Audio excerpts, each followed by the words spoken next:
RMC. Les tendances GG. Dans les tendances GG, on a vu des commentaires sur les réseaux sociaux à propos de la radio Beurre FM, de deux de ses animateurs, dont une qu'on connaît bien dans les GG, Rosa Méziane, notre animateur étant Malik Yetou. Ils se sont vus sanctionnés parce qu'ils préparaient une émission avec l'ambassadeur d'Israël à propos, vous savez, des accords de normalisation en ce moment. Voilà, avec le Maroc notamment.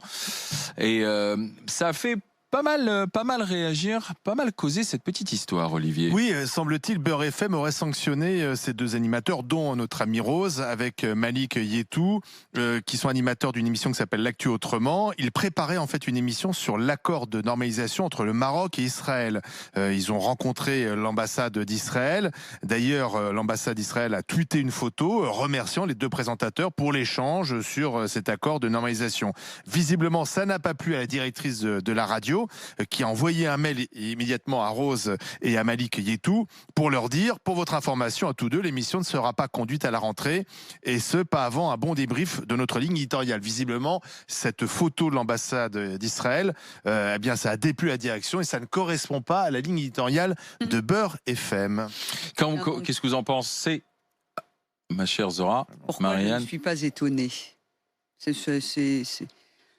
Je suis pas étonnée, je veux dire, c'est s'afficher. C'est-à-dire que moi, je dis toujours, hein, moi qui suis, on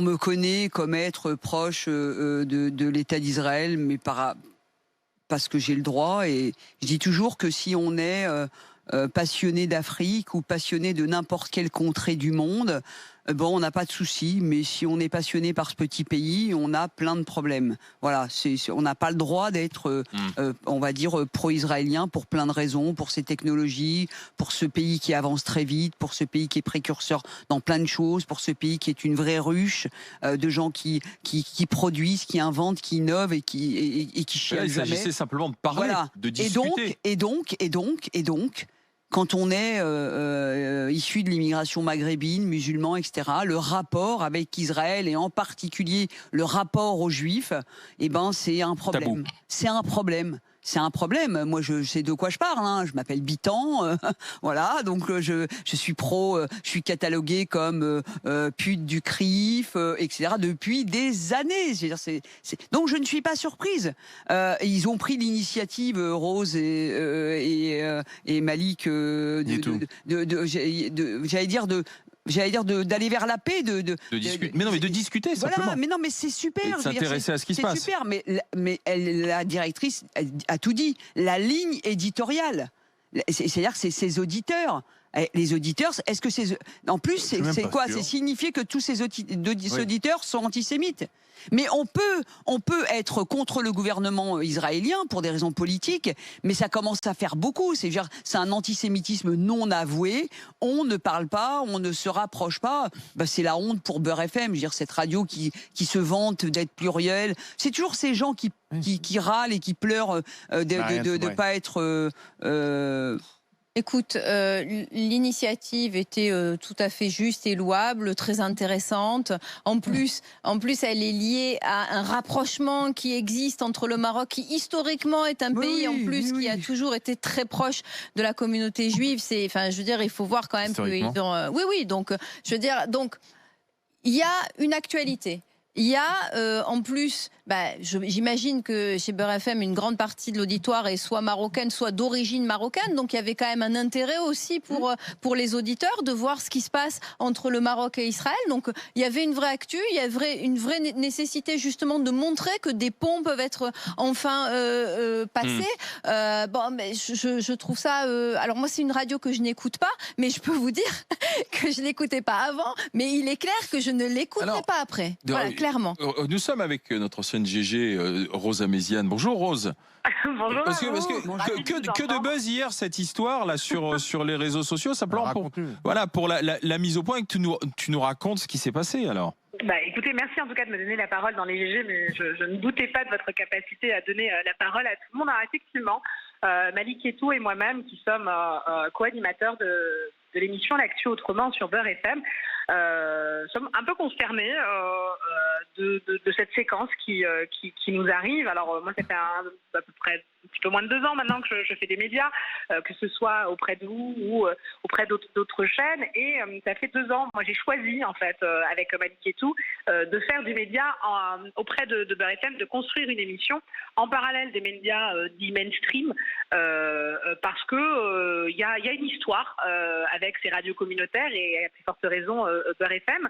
Il y a effectivement des personnes qui sont d'origine maghrébine, africaine, qui étaient prises d'un vent de liberté et d'une envie de prendre part au débat dans les années 80. Et c'est par la libération des radios qu'est arrivé en fait, que sont arrivées, pardonnez-moi, ces radios. Et donc nous, ça nous paraissait opportun, pertinent de faire une émission qui soit très ouverte et qui invite tout le monde à son micro. Et c'est pour ça qu'on a eu des débats extrêmement riches avec des personnes qui viennent autant de l'extrême gauche, aussi à l'extrême droite, parce qu'on en a convié aussi sur notre plateau. On a pu avoir aussi Valeurs Actuelles, des gens du Figaro. Mais il y a un tabou. Mais visiblement, il y a un tabou.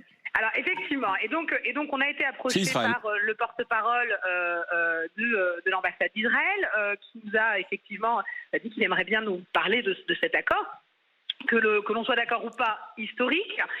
Et nous, on trouvait ça particulièrement intéressant de pouvoir faire une émission autour de ça et du coup de faire une émission spéciale parce que je pense que le sujet doit être posé. Et effectivement, alors on s'est heurté d'une part une première fois sur un refus catégorique en disant oui, il nous a contacté mais on lui a pas répondu. Bah écoute, moi je trouve ça intéressant de faire une émission. La directrice, enfin la présidente plus exactement de Beurre FM, Dima Ketan, nous a expliqué à Malik Etou et moi-même que ça ne faisait pas partie de la ligne éditoriale. Et donc je lui ai dit, mais dans quelle mesure en fait, déjà premièrement, quelle est votre ligne éditoriale, puisqu'une ligne éditoriale, ça s'écrit, ça se communique, donc là c'est la première chose qui n'a jamais été faite. Et deuxièmement, si votre ligne éditoriale, ce n'est pas de mettre en lumière un accord entre un pays maghrébin et Israël, alors que vous avez fait une interview il y a 2 semaines auparavant du consul de l'Azerbaïdjan en plein conflit avec l'Arménie, bah moi je me pose la question de votre ligne éditoriale. Donc, oui, mais c'est les Juifs là, Rose. Pardon ? Il s'agit des Juifs, Rose. Effectivement, j'avais bien compris que une partie de l'accord était juif, effectivement. Et mais donc, je dois savoir, Rose, concrètement, est-ce que cette émission, au départ, était validée par la directrice ou est-ce que tu as préparé ça dans ton coin avec Malik et tout Justement. Donc en fait, lors de notre échange, je lui explique en quoi il est nécessaire de faire cette émission, qu'on a dans nos auditeurs un certain nombre de franco-maghrébins, que c'est un accord historique, que l'idée n'étant pas de le féliciter ou de le contredire, mais bien de poser le sujet et que c'est charge à chacun aussi d'avoir accès à cette information, de la traiter, de se faire son opinion. Et moi, à titre personnel, je crois que c'est un véritable pont, une passerelle en tout cas, entre ces deux pays, que ça change énormément la géopolitique sur ce territoire. Au préalable, les Émirats arabes unis avaient déjà normalisé leur accord avec Israël. Visiblement, la Tunisie souhaite leur emboîter le pas et donc on ne peut pas, dans une radio dite communautaire, occulter le sujet. Et donc, lorsque je lui apporte mes arguments, elle me dit très bien, eh ben écoute, pas de souci, on la fera, on y réfléchit. Donc nous, dans cette perspective de cette émission, tout naturellement, on rencontre en fait le porte-parole de l'ambassadeur et l'ambassadeur ce jour-là. On a eu un échange. Et il y a une photo. Exactement. Et la photo qui déclenche la colère de la directrice. Exactement la photo, parce qu'en fait, moi, à titre personnel, j'ai pas à m'en cacher. Je réalise un travail dit journalistique pour comprendre en fait quelle est la nature de cet accord, quels en sont les objectifs, quels en sont les contours. Effectivement, cette photo déclenche la colère de la présidente avec une sanction qui est immédiate. On est le 23 décembre, on sort de l'ambassade, il se passe à peine 2 heures, je crois, avant qu'on reçoive ce mail sanction. Ah oui, ça tarde pas, effectivement. Effectivement, ça ne tarde pas. Et donc là, ça y est, c'est fini, c'est irrémédiable. Elle a supprimé ton émission, Rose, en fait, j'ai pas compris. Justement, donc en fait, on a eu, à la suite de ça, une réunion où on a eu affaire à plus ou moins un mur, où elle nous expliquait, bon ok, ça allait reprendre, mais dorénavant, on va checker qui vous sujets que vous traitez, comme si on allait dorénavant être infantilisé. Donc on a quand même un peu accusé le coup parce qu'on a eu le sentiment, alors qu'on a traité mais de tous les sujets, des quartiers populaires, de l'inceste, de l'économie, du Covid. Enfin, il n'y a pas de tabou dans notre émission. Mais celui-là, et là visiblement ça a posé problème. Et la deuxième sanction qui est venue juste après, pour terminer, c'est effectivement, on apprend sur Internet que notre émission est remplacée et qu'elle est reléguée à une diffusion le samedi matin. Et donc, lorsque je lui envoie en fait un mail, parce qu'on a un groupe de travail sur WhatsApp, que je suis stupéfaite des sanctions en cascade sur une temporalité extrêmement courte, elle me répond juste: votre émission sera diffusée le samedi. Bonne journée. Je tiens juste à préciser tout de même que, d'une part, la nature du tweet ne fait vraiment pas, il n'y a pas de doute dans la mesure où l'objet du tweet était lui-même. Mais attends, Rose, soyons clairs, c'est de l'antisémitisme, c'est de l'anti-juif, quoi. Point barre. Moi, je pose clairement la question. En tout cas, où nous sommes victimes d'antisémitisme par ricochet. Ou alors on a la volonté de ne pas mettre en avant le Maroc, peut-être pour des questions politiques, notamment liées au Sahara. Et en tout cas, moi, je ne l'accepte pas.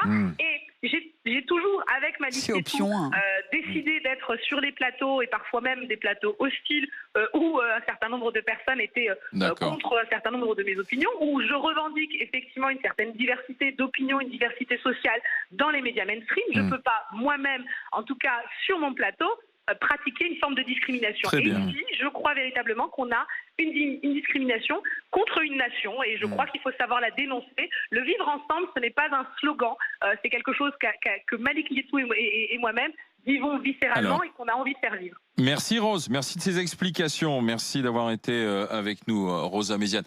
Bon, vous imaginez bien que ça a drainé des réactions sur les réseaux sociaux. On en a extrait 4 qu'on va vous lire avec cette histoire. Ce serait intéressant de suivre, de voir jusqu'où cette histoire va aller.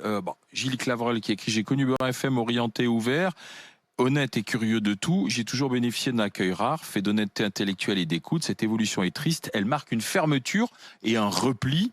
Julien Valou, hallucinant. Décision moyenâgeuse alors que des pays musulmans, Israël se rapproche. Marocains, Israéliens ont hâte de se retrouver, célébrer des fêtes.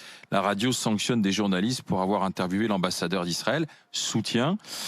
Abdoulaye qui écrit: tout mon soutien à Rosa Méziane et Malik Yetou. Une rencontre constructive ne doit pas être idéologisée de la sorte. Décision incompréhensible.